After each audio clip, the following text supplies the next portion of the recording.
Welcome to the Manufacturing Matters podcast with the Council of Industry. Join us as we bring you inspiring stories, interviews, and insights from across the Hudson Valley that will revolutionize the way you think about manufacturing. This podcast is proudly sponsored by PKF O'Connor Davies, a leading accounting and advisory firm dedicated to helping businesses thrive in the manufacturing sector.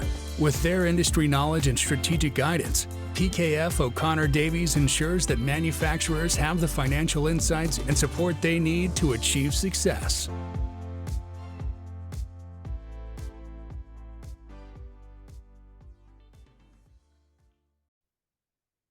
Dean Domenico, partner, Ethan Allen Workforce Solutions. Welcome to the Council of Industry podcast. Thank you, Harold. Thank you for having me on. So tell us, Ethan Allen Workforce Solutions, what do you guys do? When were you founded? We've been working with you a long time, but I'm not sure exactly how. Okay, it's a family business. My father started with direct placement in 1969 in Poughkeepsie. Wow. And a long time ago. And he pretty much did that exclusively until about 1982, when my mother, who was working with him, they started getting calls for temporary employees. They really didn't know what that was, so they kind of had to figure that out. Right, and then that's how Dutchess Temporary started. Was the original name, and we continued that to this day. And then around 1990, I joined the company. I went to school in Boston, and I came back to Poughkeepsie to try working with in the family business. And I realized shortly afterwards that it was, working directly with my parents was kind of difficult. So I saw a flyer for what they called employee leasing back then, and just kind of got into that business in '92, and now that's evolved into professional employment. So we've been serving the Hudson Valley since 1969, and our business model has grown throughout the years, kind of in response to the marketplace and the needs of our customers. And that is our background. That's how we came to be. So you still do those kind of three main areas, and it's not leasing anymore, but it's a PEO, or professional employment organization. You do temps, and then you do the staffing, and obviously you kind of rebranded all those separate things into one cohesive term, one brand and solutions. I guess that makes sense. Yeah, that's exactly right. The direct placement or professional placement is its own team, and that's headed up by Tony Triolo, and that business is difficult to find talent for our clients, and that it works very differently than our temporary staffing business. We have office in Poughkeepsie and in Kingston and Newburgh, and we have three different divisions: industrial, manufacturing, obviously being a major component. We also do healthcare and administrative staffing, but it's a different business. The temporary staffing will generally help people find employees for short-term projects or high turnover positions, temp to hire positions, whereas the direct placement is always hired to the company directly. And then the PEO business is, again, a very separate business. It kind of evolved out of small businesses' needs to effectively handle employee administration or employer administration.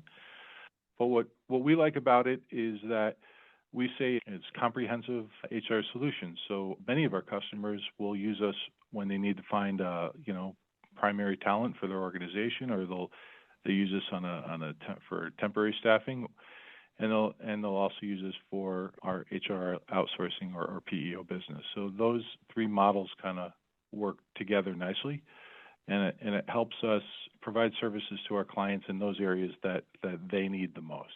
Right. So if somebody just is interested in the temp, they don't need to worry the other stuff, but often they will end up using a little bit more than just that. Let's take them one at a time. Let's take the staffing. I mean, I know I think that's how we kind of started working with you, and probably close to 15 years ago now. Those are, I think, one of the things that at least at the time was unique is that you were not just looking at like professional level staffing. You did do trades and things that were kind of specific to manufacturing. Like you could actually go to you. I mean, it's probably a little more common now, but at the time it wasn't, to find a machinist or a welder or a more of a technical position. But you do everything, right? In those roles.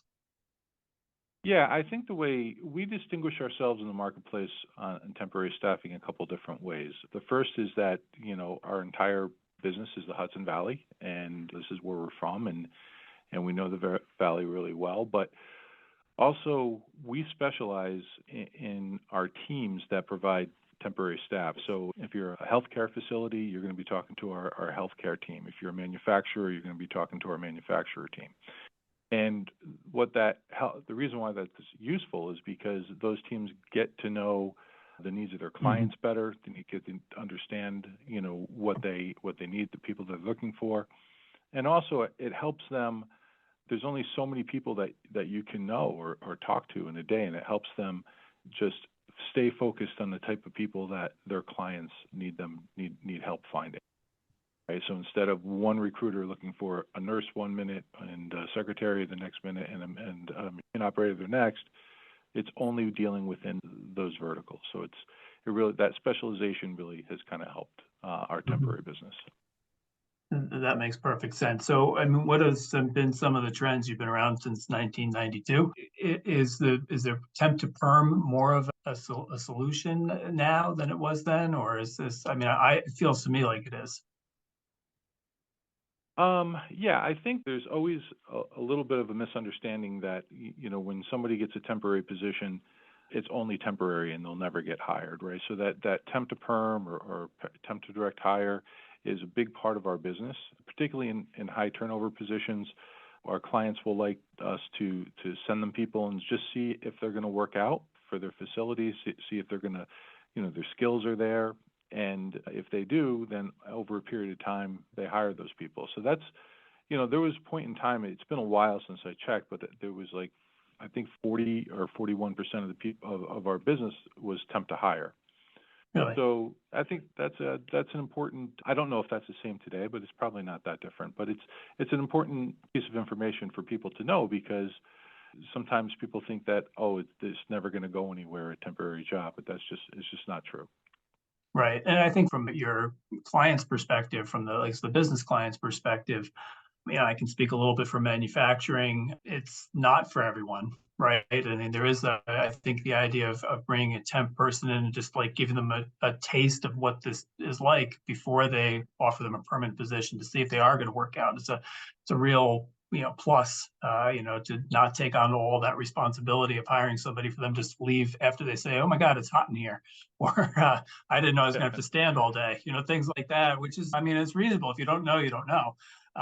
But yeah, I think that using or kind of sharing that cost, so to speak, makes sense. Yeah, and particularly in a high turnover type of situation, because you may hire somebody into one of those positions, and if they don't work out after 2-3 weeks, you're starting all over again, because the people that you interviewed for the first round, they've all found jobs. So now, you may have to hire 2 or 3 people to eventually get to someone that's a real good fit. I mean, obviously you want to try to make the best fit possible, but there are positions that are relatively high turnover. Sure. And I guess speaking about manufacturing and, in this kind of world that we're dealing with, what have you seen change through the years? I mean, I think it's safe to say these last 3.5 years have been pretty crazy. But I mean, is that, did you see any trends up until the pandemic? And then what are you seeing post pandemic? And particularly around temps, I guess. Yeah. Yeah. So, my history goes back to 92, but this business goes back to 69. I mean, I would say that as far as manufacturing is concerned, there is not quite as many as there was in the past, but I think that was kind of it wasn't any one given moment. I mean, obviously when IBM had the big layoffs, that was a big deal. But I would say that I haven't seen anything that is dramatic. Like if you were to say, the pandemic was obviously dramatic, but I haven't seen over the last couple of years, 2-3 years, it's a very individual type of marketplace. Some businesses are much more nervous, and some businesses are much more optimistic. But, I thought about this before our call, is like, if you were to say, hey, is the economy growing? Is it shrinking? Is it staying the same, particularly as it relates to manufacturing? I would say that, there's been no dramatic change that we've seen recently, but it's very dependent upon every business that you talk to. They all have different outlooks.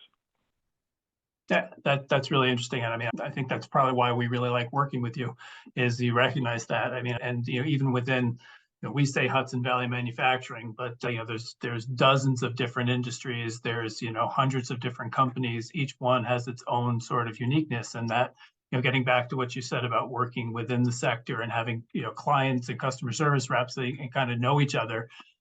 That's a huge advantage. I mean, I think it really is to know that XYZ company always, needs a few extra hands in the summer, or whenever IBM turns south, this company also goes south. Things like that, I think are, that kind of knowledge is really important to serve for both your temps and your business clients. Yeah, it's really helpful when you have a person with a certain set of skills to know the different environments and different companies that they might work out well in, and the same thing from the company's standpoint. When you get to really know them and what skills they're looking for, we're always recruiting, right? So and recruitment is the kind of thing that can, is very time dependent. It's timely. So when someone's looking for a job, they're looking in that moment, and someone might not be looking for somebody at that exact same time, but they kind of always have a need for a certain set of skills. So if we see the people, we can alert them just to see if maybe it's something that they might be interested in. Because there is a skill shortage. There's definitely a skill shortage. Yeah. Yeah, I would think that you guys, the frustration must live with you guys every day, more than most. Yeah. And we're not getting, it's always great, the things that the council is doing and the different manufacturers to try to build up the skill base within the Hudson Valley, but it's still very real, and it's still a problem. And the reality is that those people with those skills is kind of a skill-driven market, and they have to get to them quickly and get them into an environment that works for them so they stay.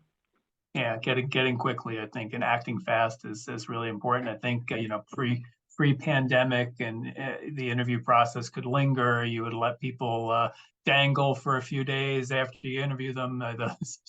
Don't do that. No. Don't do that. Act fast. Yeah, for sure. Let's shift gears a little bit. I think there's a lot of maybe misunderstanding about the PEO concept. And I think you said it earlier when you first started this, you had read a story about employee leasing. It really isn't that. It's a lot more. And I think, could you just talk about what you do? It's no longer Staff Line. What is it? You say it's Ethan Allen HR Services. Is that correct? Yeah, we wanted to brand everything as Ethan Allen, so people weren't thinking it's different organizations. Talk about your PEO and how that works, and what the trade-offs, so to speak. Yeah, so it is funny because I did start in the business relatively early as far as the industry was concerned, and I used to talk to people about what we would call employee leasing back then, and they would tell me that it was not legal to that I couldn't do that, right? No one had heard about it. So it was, in the beginning, there was a lot of misunderstandings where, because there's this outsourced human resources, sometimes we become a co-employer, and I'll get into that. But there was a lot of fear in the marketplace about, who would control the employees and whose employees were they. And so in the beginning, it was a little bit difficult, but the industry has thrived. And the basis of the industry is that as an employer, there's onboarding employees and all the compliance that goes along with onboarding. There's the payroll taxes, sponsoring the benefits, all the communication pieces that go along with the benefits. There's government regulations that have to be complied with, employee relations issues, employee handbooks. It's just there's a lot of paperwork, there's a lot of knowledge base, there's a lot of HR information systems that are all that are all required in order to run the workplace smoothly as far as the administration is concerned. So what our business model does is it says, look at these processes, are basically the same. The laws are the same, or except for when you have specific industries. I'm not talking about a particular regulation that might have to do with hazardous waste. I'm just talking about the general employment laws. So what our customers do is they hire us, and we provide the HR information systems. We run the payroll, we sponsor the benefits, we handle including 401k if that's an option if people want it. But we handle all of the compliance, but and also the tracking of the paperwork, because it's not just getting information to the employees, which is incredibly important, but it's also being able to produce that information upon an audit. And so by handling all the administration, a lot of times we can provide more comprehensive benefits to our clients. A lot of times it's less expensive, not all the time, but sometimes. And we can bring all of the HR compliance to the workplace with one invoice, right? So on our invoice, they pay the invoice and the employees are paid, the taxes are paid, the benefits are paid, all of the HRIS systems are in place. The HR compliance is in place as far as, just making sure that the exempt people qualify as exempt, or the handbooks are properly written and updated, or if there's employee relations issue, we are available to help our clients through that, to make sure that, to train them so the harassment training is taken care of in New York State. A lot of times people won't know when the laws change about what they can put in an ad or not for employees or not. So just having this turnkey HR solutions all done in one place, it allows our clients to really then kind of move on from that and focus on their business and their product or their service, and Do you find take that off their desk. Do you find that sometimes they are concerned they're going to be disconnected from their workforce, that they're going to lose, I don't know, control might be too strong a word, but I think disconnected. Yeah. Yeah. So when we started in the business, everybody thought that way, right? So it was a new business, and that was the main thing that you had to get over, the objection, that the hurdle you had to get over, because everybody thought we would come in and tell their employees what to do, or they wouldn't think they were really working for the client. But as the kind of years have gone by, that has really faded, because it's just not the place. We implement the policies that the client wants. We don't tell their employees what to do.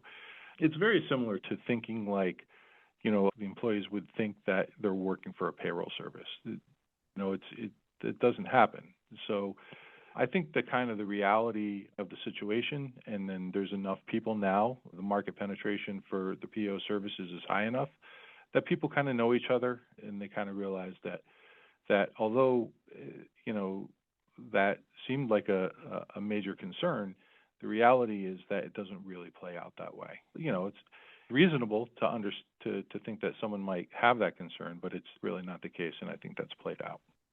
And it seems like most of this is a lay person, but it seems like the competition for you tends to be the only national POs and I think it's interesting. And I think what is probably a niche for you guys is that you are big enough that you can provide this service, but small enough that you see these guys at their little league games, and I almost feel like I'm talking like a regional bank here, but the same concept, right? You do know the clients much more closely. Yeah, that is definitely what we see as our market advantage, is that we're physically close to our clients.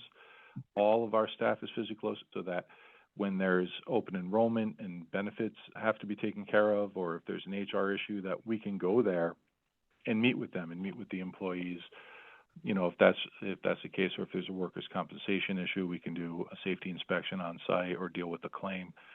So we do get to know our people. All of our calls are handled right here in Poughkeepsie. There's offshore any of our call centers. And so you're dealing with the same people, you're dealing with local people. We have local products for insurances. And that's important to deal with certain HMO networks or EPO networks. And it's all based in the Hudson Valley. So I think that is a big deal when you're talking about some sensitive issues that could come up as far as, a discrimination claim or employee relations issue, or just explaining people their benefits are coming out for an open enrollment, or talking to a client through their choices on the employee handbook. It's getting to know the staff and being able to be there physically, and also be able to provide the other range of services on demand when needed, if they need temporary staff or if they need direct hire services. And I think that's some of the things that distinguish us in the marketplace. Yeah, that makes sense. So I remember talking to one of our members a few years ago about this, and he said, if I were starting new, that would be the way I'd go, 100%. I would, but now I've got this, I've got this infrastructure already. I've got this legacy world. If somebody wants to make this switch, like how do they even talk about it? I mean, is it something that they just are just, what's a typical approach? If somebody is angry or fed up and it's like, look at the expenses and this is crazy, or is it, I guess how do they come to you, and then how do you begin to explain and pitch the process? Yeah, I think you hit on something that is very important, because businesses that have been around a while and these systems are in place or people are in place that are doing this work, they're afraid that if they hire us, it would disrupt what they have going on. And that's not something, it depends. Sometimes everything is going along fine and there's turnover within an HR department, or somebody retires and they want to do something different, or a lot of times these businesses don't have their own HR department, and it's kind of handled by, the accountants or the business owners, right. And they just get busy and they just don't want to handle it anymore. But depending on the needs of the business, some businesses will call us because they want to expand the benefit offerings for their employees, or maybe provide less expensive benefits. That is one of the drivers that sometimes people will contact us. Other times they'll just be busy and growing, and they have a better use of their time than an employee administration, right? They can improve their product or service rather than putting a new HRIS system in place. Sometimes they don't have a good experience with another provider, whether that's a PEO or a payroll service. But we don't need to disrupt staff that our client has in place. A good example is, many of our clients have long-term HR people that have been there and are doing a great job, but they might have turnover underneath them, or they're just very busy with developing the workforce, and they don't want to spend their time on employee administration, on managing the open enrollment, or putting an HRIS system in, or sure that all the onboarding documents are complete, or updating a handbook. They just would rather outsource that because they feel it's less expensive, and it can on by us, and then allowing them to focus on their business. So I would say that as businesses grow, they call us. As they have problems, they call us. As they get too busy, they call us. But those are the main times that there's a switch from what they're doing in place to. So it's fascinating to me, because I have seen the evolution. I've seen some of your companies become clients, and I think it is interesting. We've been working with you again, I think for 15 years. And for those of you listening who don't know, there's Ethan Allen provides a discount for members on a variety of their services, and for that we are very thankful. But I guess you kind of shifting gears again, where do you see this going? Obviously, we see a lot in the news about organized labor. We see a lot about changes in human resource regulations. We see a lot, I think actually next week, pay transparency kicks in. There's just a constant evolution. And you obviously see some of that continuing, but how do you see you fitting in and into all this kind of newly overly regulated labor type environment that we're working in. Well, in a lot of ways, the government has been our best sales. Yeah, you and me both. Yeah. There is a lot of regulation that is coming out, and it does seem to be picking up as far as the number of changes or new rules that are being put in place, and that puts a lot of pressure on employers. And one of the things that I like to tell my staff is that we get to be the good guys, right? We get to wear the white hats, because all these different obligations are going to put in place, and there's pitfalls, there's traps. It can be expensive. A lot of times companies will be out of compliance. They don't even know it. It happens all the time when we bring compliance on. So I think from a standpoint of government regulation, I don't see that letting up. I see that probably continuing and increasing. And I think that makes our business more valuable, because the more regulation, the more time it takes people to comply with those regulations. I don't see the skills gap. I'd like to see it close. In some ways, I think it could be widening. So from being able to find technical talent in particular is something that for the foreseeable future, I think is going to be something that companies are going to struggle with, or they're going to need to be able to find the best skilled set. I'm not seeing super, the unskilled positions or the non-technical positions are not quite as in demand, obviously, as a technical position. So that may be cooling off a little bit, but not the skilled positions. So I think from our business standpoint, I do think that the companies will have a need for us. I hope that we find a way to shrink that skills gap, because I think it helps everybody grow and be more productive. I was going to say, I think you got touched on this, but it just prompted me as you were talking about skills gap and workforce challenges. The biggest complaint, or one of the biggest complaints we hear from our HR folks, is that they don't have enough time, that they have so much to do and not enough time. And that apprentice program, great idea. We'll tackle it some other time, but we can't get to it. It feels to me, as just listening to you talk, that you take some of that time-consuming, grinded out HR functions off their plate, and you can give them more time to think strategically about the organization and be partners. We hear more and more that the future is your workforce. The future is embracing technology. The future is maximizing the talent you have. Those are all critical HR functions that perhaps people don't have enough time to pay attention to. Absolutely. I agree with that completely. And I think that's why clients stay with us for a long time, because once they kind of get over that hump and say, okay, we want to make this change, they don't want to go back, because they're all busy. Everybody's busy by nature. and the skills are hard to find. And if you can kind of get a lot of that work off your desk, just have it done with, just on one invoice, and then go back to really things that can drive your business forward. They don't want to take that. They don't want to take. And I can certainly appreciate that. Well, Dean Domenico, partner at Ethan Allen Workforce Solutions, thank you very much for being part of the Council of Industry podcast this afternoon.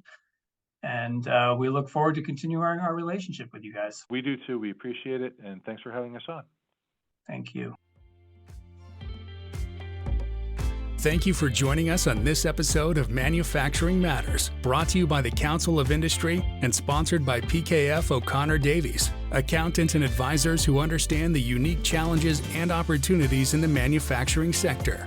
We hope you gained valuable insights and inspiration from today's discussion. If you enjoyed this episode, make sure to subscribe to our podcast and leave us a review on your favorite podcast platform.